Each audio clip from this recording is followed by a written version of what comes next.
جو آیت مبارکہ پڑھی اللہ تبارک و تعالی نے قرآن کریم فرقان حمید سورۃ طٰہٰ میں فرمایا وَأَمَّا بِنِعْمَتِ رَبِّكَ فَحَدِّثْ، کیا کرو اپنے رب کی نعمتوں کا خوب خوب چرچا کرو، کیا کرو اپنے رب کی نعمتوں کا خوب خوب چرچا کرو۔ اور یہ الحمدللہ ماہ میلاد کا مہینہ ہے، ربیع الاول عاشقوں کا سمجھو ایک عید کا دن ہے، ہر عاشق کے دل جو ہے نا باغ باغ ہو جاتے ہیں الحمدللہ۔ تو آج کل لوگ پوچھتے ہیں کہ بھائی میلاد کہاں لکھا ہوا ہے، کہاں پر منایا ہے، صحابہ نے منایا؟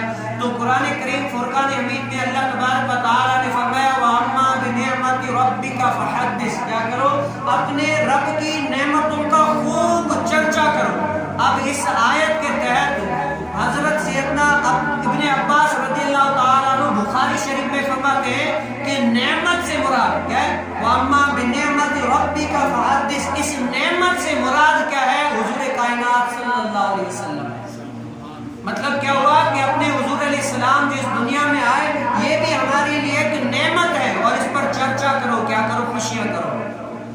اللہ تبارک و تعالی نے قرآن کریم فرقان حمید میں فرمایا قُلْ بِفَضْلِ اللَّهِ رَبِّكَ فَلْيَفْرَحُوا هُوَ خَيْرٌ مِّمَّا يَجْمَعُونَ، کیا کرو جب تمہارے پاس رب تعالیٰ کی طرف سے کوئی فضل آ جائے تو اس پر کیا کرو، اللہ کا شکر ادا کرو، جمع ہو کر رب تعالیٰ کی پاکی بیان کرو۔ تو یہ اللہ تبارک و تعالیٰ نے ہم سنیوں کے مقدر میں لکھا ہے کہ میلاد کہاں پر لکھا ہے؟ میرے پیر و مرشد امیر اہل سنت نے فرمایا لوگ پوچھے کہ بتاؤ میلاد کہاں لکھا ہے تو تم جواب کیا دینا کہ ہر سنی کی قسمت میں میلاد لکھا ہوا ہے۔ سبحان اللہ، کہاں لکھا ہوا ہے؟ ہر سنی کی قسمت میں میلاد لکھا ہوا ہے۔ اور میلاد پوچھتے ہیں، آئیے دیکھتے ہیں کہ ہم سیرت کو پڑھتے ہیں کہ بتائیں کہ خوشیاں منانا کہاں سے ثابت ہے۔ اب ایک یہودی عالم کیا ہوا، یہودی عالم وہ ایک مرتبہ کیا ہوا، ایک ٹیلے پر کھڑے ہو کے مکے والوں کو پکار کر کہتا ہے کہ اے مکے والوں، آج جو ہے نا پتہ کرو کہ مکے میں کوئی بچہ پیدا ہوا ہے یا نہیں ہے، ہماری کتاب کے مطابق وہ بچہ آخری نبی ہوگا۔ کیا ہوگا؟ آخری نبی ہوگا۔ اے مکے والوں، ان مکے سارے میں جا کر دیکھو کتنے بچے ہوئے، ایک بچہ ایسا ہوگا جو آخری نبی ہوگا، جو سارے جہاں کے لیے رحمت بن کر آئے گا۔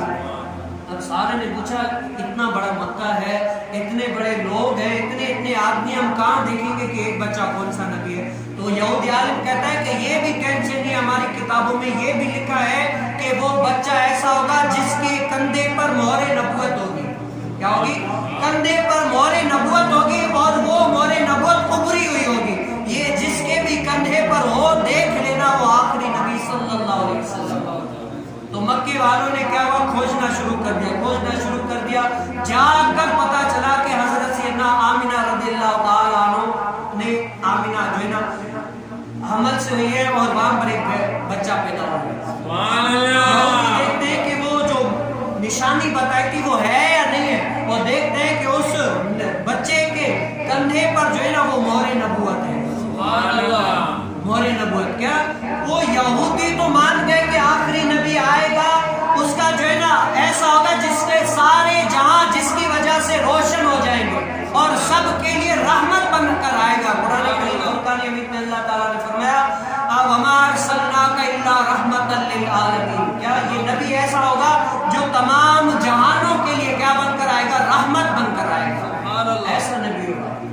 اور حضرت سیدنا ابو عبد المطلب رضی اللہ تعالیٰ عنہ کیا ہوا، جب حضور علیہ السلام کا رسم عقیقہ ہوا نا تو عرب میں تمام لوگوں کی دعوتیں کی ابو عبد المطلب نے کہ آؤ اس کی دعوت کھاؤ۔ عرب میں سارے لوگ جو لڑے ہوئے تھے، جو آپس میں نہیں بولتے تھے، وہ بھی سردار کا حکم میں سارے آ گئے، اور وہاں پر سرید، یہ پرانا کھانا ہے، کیا ہے، سب کو حضور علیہ السلام کی عقیقے کی خوشی میں کیا کھلایا گیا، سرید کھلایا گیا، پورے عرب کے لوگ آئے، وہاں پر آئے۔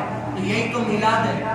میلاد یہی ہے کہ یوم ولادت حضور علیہ السلام جس دن پیدا ہوئے اس کو ہم جو ہے نا میلاد کا نام دیتے ہیں۔ اور الحمدللہ جب بھی ربیع الاول کا چاند نظر آتا ہے تو عاشقوں کے دل باغ باغ ہو جاتے ہیں۔ ایک نظر آسماں پہ ڈال مرحبا، چمکا ماہ نور کا ہلال مرحبا، یا رسول اللہ